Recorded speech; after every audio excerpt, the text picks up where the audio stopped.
Il y a bien longtemps, un soir de pluie fine, un samouraï marchait au bord de la douve Benkei lorsqu'il entendit quelqu'un crier derrière lui. Pensant qu'il s'agissait d'un enfant en train de se noyer, il tendit la main pour le sauver, mais il était aussi lourd qu'un rocher et c'est finalement le samouraï qui faillit se faire emporter sous l'eau. C'est là qu'il comprit qu'il avait affaire à un yokai. Il s'enfuit à toutes jambes. La créature puait la pourriture au point qu'il aurait pu détruire l'odorat de tout le monde. On en déduisit qu'il avait failli être la victime d'un kappa.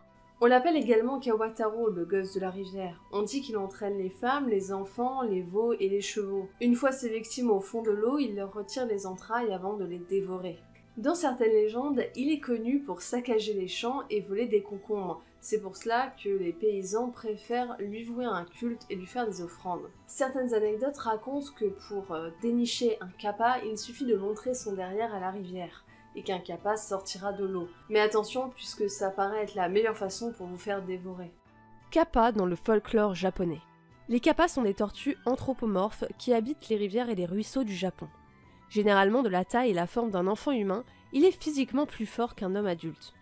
Le corps de kappa est conçu pour nager, avec des mains et des pieds palmés, un bec et une carapace de tortue.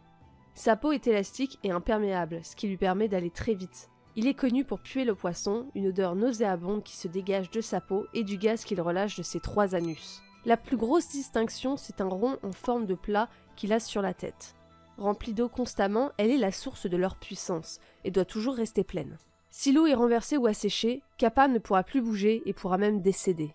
Lorsqu'il est jeune, Kappa vit en famille, mais une fois qu'il a atteint l'âge adulte, il vit en solitaire. Très intelligent, il est l'un des rares yokai à être capable d'apprendre les langues humaines et donc à se lier d'amitié avec les hommes. Ils adorent s'amuser et faire des farces aux humains. Ils sont doués dans les jeux d'adresse ainsi que dans les arts martiaux. Fiers et têtus, ils ont un grand honneur et tiennent toujours leurs promesses. Si dit comme ça, ils ont l'air sympathiques, il faut tout de même beaucoup s'en méfier.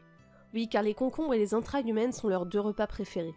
Connu pour violer et kidnapper les femmes qui s'approchent trop près de la rivière, il est redoutable lorsqu'il lui prend l'envie de tuer ou de manger des enfants. Il emmène ses victimes sous l'eau pour les noyer et les dévorer. Il n'y a aucun échappatoire une fois dans la rivière.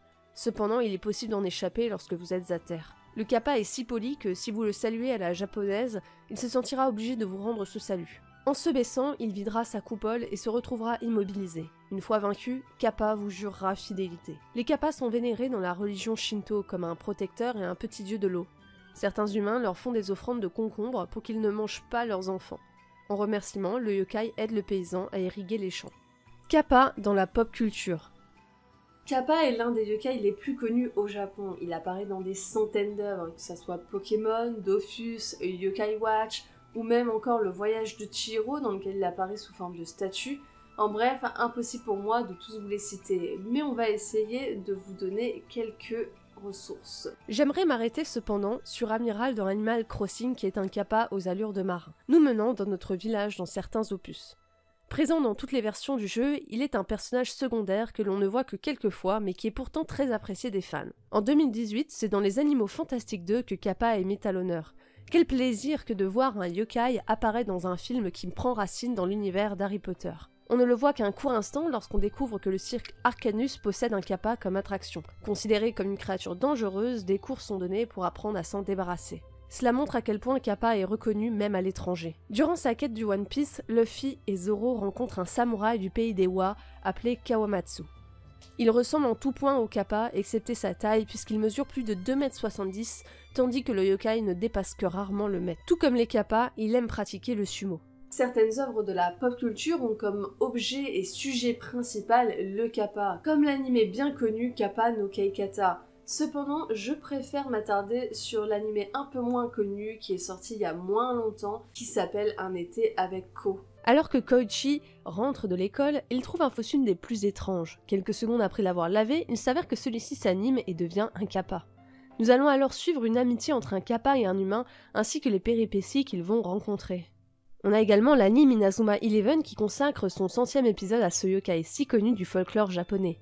Alors que Xavier et Scotty se promènent, ils rencontrent 2 kappas très farceurs et accros au football.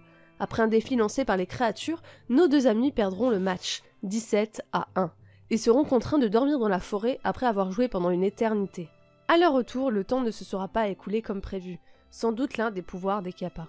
Plus mignon qu'à l'air et d'eau, le kappa qui était autrefois considéré comme un monstre à fuir pour survivre devient peu à peu symbole de gentillesse et de mignonnerie. Mais pensez tout de même à vous balader avec un concombre lorsque vous passez à côté des rivières du Japon, on ne sait jamais. Et vous, dans quelles œuvres avez-vous vu le kappa? Dites-le moi en commentaire. Si vous avez aimé cette vidéo, laissez-moi un like et partagez la vidéo. Vous pouvez aussi regarder les autres Yokai Dex. En attendant, le suivant, je vous dis à tchuss tout le monde.